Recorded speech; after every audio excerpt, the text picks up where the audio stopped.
تو ڈھنگ سے 2 لقمہ کھانا بھی نہیں کھلایا.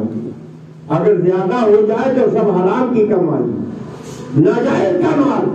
کم ہو جائے تو باپ دادے کا کنجوس ہو جائے, کوئی حیثیت نہ رہے. اب آپ اندازہ لگائیں اور غور فرمائیں کہ جن کو خوش کرنے کے لیے آپ نے یہ سب کیا تھا وہ کسی حال میں بھی آپ سے خوش نہیں ہوئی ہے. اس لیے ایسا کام کرو جس سے اللہ راضی ہو جائے, اللہ کا پیارا رسول راضی ہو جائے. سرکار کا سر نبوت میں پہنچے, دیکھا ایک روٹی کا ٹکڑا پڑا ہے. سرکار نے اٹھایا, اسے صاف کیا اور کھا لیا. فرمایا عائشہ یہ خدا کا دیا ہوا رزق ہے, جس سے ڈوب جاتا ہے دوبارہ کبھی واپس نہیں آتا, اس لیے اس کا احترام کیا کرو. اسی لیے فرمایا گیا کہ کھانا کھاؤ تو ہاتھ میں جو کچھ لگا اسے چاٹ لو, مگر زبان نکال کر مت چاٹنا, یہ کتوں کا طریقہ ہے. انگلی منہ میں ڈال کے چاٹو, اور دسترخوان پہ جو دانے گر جائیں انہیں چن چن کے کھا لو, جو پلیٹ میں لگا اسے پوچھ لو. اور یہاں تک فرمایا گیا کہ جو دسترخوان کے گرے ہوئے دانے کو کھا لیتا ہے اسے بس کا دار یعنی کوڑ کی بیماری کبھی ہو ہی نہیں سکتی. سبحان اللہ. شریعت کا حکم کیا ہے؟ آپ کسی کے دسترخوان پہ کھانا کھانے کے لیے بیٹھو تو اگر تھوڑا سا سالن بچ جائے, تھوڑا سا سالن بچ جائے تو ایسا نہیں کہ آپ اسے پی جاؤ, بلکہ آپ میزبان سے اجازت لو کہ بھائی آپ اگر اجازت دیجئے تو سالن کا کچھ حصہ تو میں نے روٹی سے کھایا, چاول سے کھایا, یہ بقیہ حصہ میں پی لوں. اگر میزبان اجازت دے تو آپ پی سکتے, ورنہ نہیں پی سکتے. آپ کہیں گے بچے ہوئے سالن کے حصے کو پینے کے لیے پوچھنے کی کیا ضرورت. تو جتنا چاول جتنا روٹی بنائی جاتی ہے سالن بھی اسی اعتبار سے بنایا جاتا ہے. کچھ سالن تو آپ نے روٹی سے کھایا, کچھ چاول سے کھایا, اور جو بچا اسے پی گئے. اب بعد میں جو لوگ کھانے کے لیے بیٹھیں گے انہیں سوکھی روٹی کھانا پڑ سکتی ہے, سوکھا چاول کھانا پڑ سکتا ہے, مشقت میں پڑ سکتے ہیں. اور اللہ کے رسول کو آپ کی یہ مشقت پسند نہیں, اس لیے اللہ کے نبی نے فرمایا کہ میرے بندو پہلے اپنے میزبان سے اجازت لے لو, اگر وہ ضرورت سے زیادہ ہو تو پی لو, ورنہ اسے چھوڑ دو.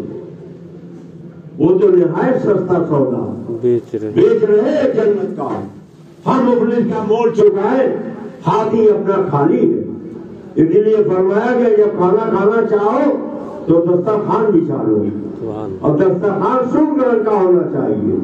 جو کھانے کے دانے دسترخوان پہ گر جائیں انہیں چن چن کے کھا لو. اور جب بچے ہوئے سالن کو شوربے کو مگر میزبان کی اجازت کے آپ پی نہیں سکتے, تو شادی میاں میں کھانے کے لیے بیٹھے, جیسے ہی بریانی کی ٹرے آئی گھسیٹ کے اپنے سامنے رکھا اور ساری ٹانگیں اپنے پلیٹ میں رکھ لی, اور جب خالی ہڈی رہ گئی تو بغل والے سے کہا بھائی یار آپ بھی تو کچھ لیجیے, آپ تو بہت تکلف کر رہے ہیں. کیا یہی طریقہ اسلامی طریقہ ہے؟ آدھا کھاتے آدھا دسترخوان پہ پھینک دیتے ہیں. یاد رکھو قرآن میں اللہ نے فرمایا کھاؤ پیو مگر فضول خرچی مت کرو. یہ فضول خرچی حرام ہے. تو شادیوں میں ان باتوں کا لحاظ رکھنا چاہیے. یہ رجب شریف کا مہینہ ہے, ہمارے آپ کے آقا و مولا کو اس ماہ مبارک کی 27ویں شب میں معراج ہوئی. معراج اللہ کے پیارے رسول صلی اللہ علیہ وسلم کو ہوئی. کسی کہنے والے نے بڑے اچھے انداز میں کہا قرب موسیٰ اور ہے, معراج مولا اور ہے, خود سے جانا اور ہے, رب کا بلانا اور ہے. دونوں نے دیکھا مگر موسیٰ نے کچھ مولا نے کچھ, دونوں نے دیکھا مگر موسیٰ نے کچھ مولا نے کچھ. ذات باری اور ہے, باقی تجلی اور ہے. ذات باری اور ہے, باقی تجلی اور ہے. اور کرنا ہوں گے نعت کے مضمون ہے آخر کبھی منہ سے کیا کیا کہہ چکا ہوں، دل میں کیا کیا اور ہے، منہ سے کیا کیا کہہ چکا ہوں، دل میں کیا کیا اور ہے۔ لوگ کہتے ہیں معراج میں سرکار گئے تو آسمان میں کوئی دروازہ نہیں، کوئی کھڑکی نہیں، کیسے گزر گئے؟ بیچ میں قرے نار ہے، قرے زمانیر ہے، اس سے کیسے گزر گئے؟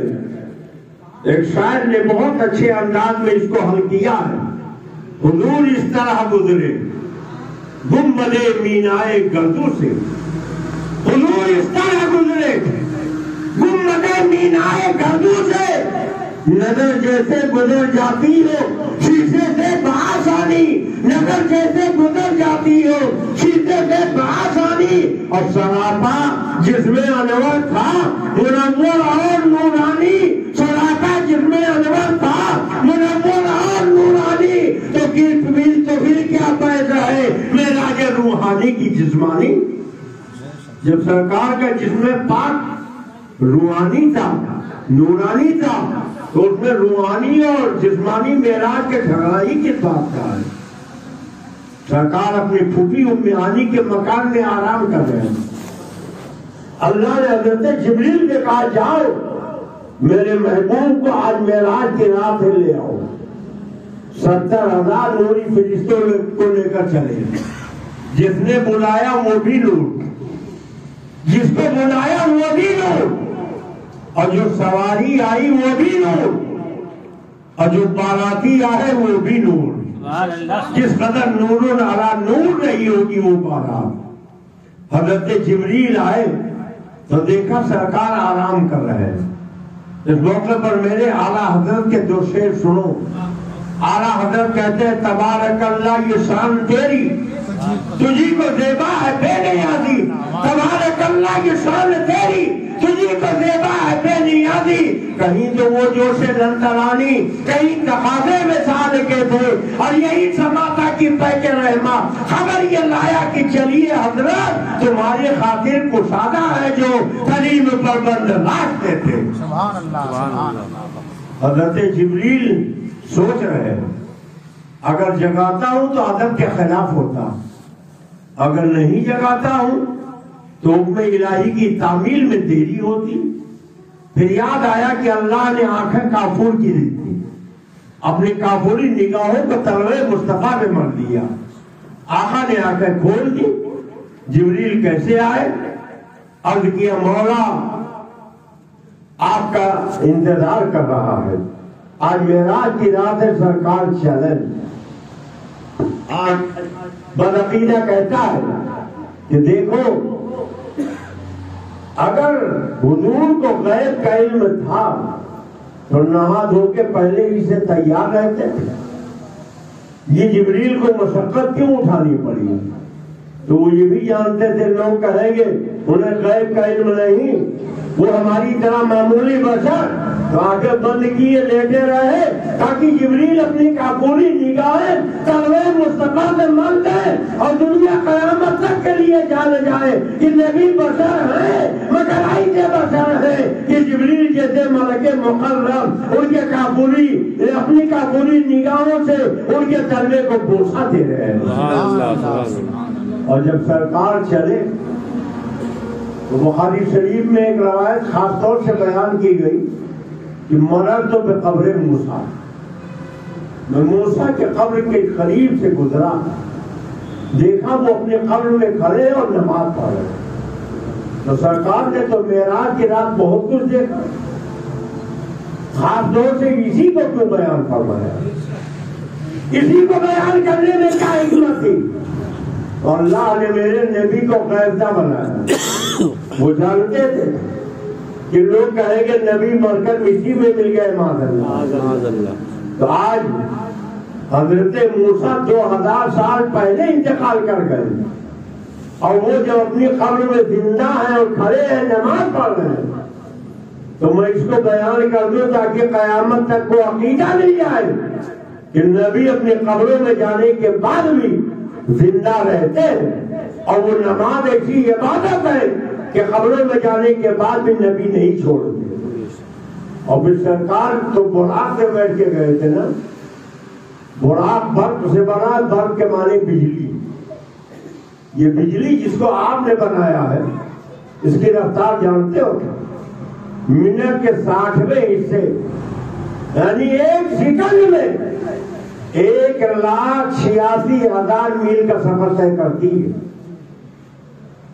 یہ بجلی جسے آپ نے بنایا منٹ کے 60ویں حصے یعنی 1 سیکنڈ میں 1,86,000 میل کا سفر طے کرتی ہے. پھر جو براق جنت سے آیا، اللہ نے جس کی تخلیق فرمائی سبحان اللہ، برق سے بنا ہے، اس کی رفتار کا عالم کیا ہوگا؟ لوگ کہتے ہیں کہ ایک روایت میں 18,000 سال کا وقت لگا. ایک روایت میں ہے کہ جب آئے تو زنجیر بھی ہلتی رہی، بستر بھی رہا گا، ایک دم میں سرے عرش گئے آئے محمد. تو دونوں روایتوں میں تطبیق کیسے ہو؟ ایک کارخانے کا مالک آپ کو بلاتا ہے، آئیے ہمارا کارخانہ دیکھ لیجیے. آپ اس کے کارخانے میں پہنچے، کہیں تیبت بنی جا رہی ہے، کہیں لنگی بنی جا رہی ہے، کہیں کرتا کا کپڑا ہے، کہیں شیروانی کا کپڑا، کہیں رومال ہے. جب پورا کارخانہ دیکھ چکے تو کارخانے کے مالک نے کہا مینیجر سے کارخانہ بند کر دو، 1 ہفتہ یہ مہمان رہیں گے، 1 ہفتے کے بعد چالو کرنا. بند کر دیا. 1 ہفتے کے بعد جب چلنا ہوا تو پھر کہا چل کے ایک مرتبہ دیکھ لیجئے. پھر دیکھنے کے لیے آئے، کہا کارخانہ چالو کر دو. اب لوگ کہتے ہیں اگر 18,000 سال کا وقت لگا تو 18,000 سال میں بچے بوڑھے کیوں نہیں ہو گئے؟ ناخن کیوں نہیں بڑھے؟ بال کیوں نہیں بڑھے؟ پودے کیوں نہیں بڑھے؟ دنیا کے اندر تبدیلی کیوں نہیں آئی؟ تو ساری خدائی کے کارخانے کا مالک خدا ہے. جب اپنے محبوب کو بلایا تو اس نے حکم صادر فرما دیا، اب جو جہاں ہے وہی کارخانہ بند کر دیا جائے. محبوب 18,000 سال تک عجائب قدرت کا مشاہدہ کرتے رہیں گے، اور جب 18,000 سال کے بعد سرکار واپس پلٹے تو پھر صدائی کہ کارخانہ چالو کر دیا جائے. اور جب چالو کر دیا گیا تو زنجیر بھی ہلتی رہی، بستر بھی رہا گا، ایک دم میں سرے عرش گئے آئے محمد. نعرہ تکبیر، نعرہ رسالت، معراج مصطفیٰ زندہ. لوگ معراج کے بارے میں بہت اعتراض کرتے ہیں، کیسے ہوا، کیوں ہوا، اتنا جلدی کیسے گئے، کیسے آئے؟ تو آپ قرآن پاک اٹھا کے دیکھیں، سرکار نے تو یہ دعویٰ ہی نہیں کیا میں گیا، اللہ کہتا میں لے گیا. سبحان اللہ. تو جب اللہ کہہ رہا میں لے گیا تو اللہ بھی لے جانے پر قادر ہے کہ نہیں؟ ان اللہ علی کل شیء قدیر، وہ ہر شے پر قادر ہے. تو اگر کوئی اعتراض ہے تو خدا پر اعتراض کرو معاذ اللہ کہ کیسے لے گیا. جب لے جانے والا خدا ہے، جانے والا محبوب خدا ہے، تو جانے آنے میں کون سے اشکال ہے؟ حضور اعلیٰ حضرت امام اہل سنت کے پیر و مرشد حضرت اعلی رسول مالوی وضو فرما رہے ہیں. بتائیں کہ مرید آپ کو وضو کرا رہے ہیں، لوٹے میں پانی لا کے رکھا، اور پھر اس کے بعد ان کے دل میں خیال آیا کہ ایک روایت میں ہے کہ معراج کی رات 18,000 سال کا وقت لگا. ایک روایت میں کہ زنجیر بھی ہلتی رہی، بستر بھی رہا گل، ایک دم میں سرے عرش گئے آئے محمد. تو دونوں روایتوں میں تصدیق کیسے ہو؟ حضرت اعلی رسول نے ان کے دل کے وسوسے کو ڈھانپ لیا اور فرمایا میاں وہ سامنے دیوار کے قریب تولیہ رکھی ہے، اٹھا لاؤ. وہ گئے تو دیوار کھل گئی، دیکھا ایک باغ نظر آیا. باغ میں پہنچے تو ایک نہر دکھائی دیا، نہر میں پہنچے تو ڈبکی لگائی، اور جب ڈبکی لگائی تو پھر دیکھا نہ تو کمرہ ہے نہ کمرے میں تولیہ ہے، بلکہ ایک شہر میں موجود ہے. 20 سال تک وہاں رہ گئے. اللہ نے ایک درجن انہیں اولاد عطا فرمائی، اور 20 سال کے بعد ایک دن انہیں آواز سنائی دی، پیر و مرشد کہہ رہے تولیہ جلدی لاؤ. اب وہ تولیہ لے کر جب واپس پلٹے تو دیکھا حضرت اعلی رسول وضو کر چکے ہیں اور اعضائے وضو سے پانی ٹپک رہا ہے. اب انہیں تعجب ہو گیا سمجھنے پا گئے کہ ابھی تو مجھے 20 سال کا عرصہ لگ گیا، 1 درجن اولاد اللہ نے مجھے دے دی، اور یہاں تو وضو کا پانی ہی ٹپک رہا ہے۔ حضرت آل رسول مسکرائے، فرمایا اب تو معراج کا واقعہ سمجھ میں آ گیا۔ کہا حضور بالکل سمجھ میں آ گیا، جب معراج کے آل رسول کا یہ حال ہے تو مدینے کے رسول کا کیا حال ہوگا؟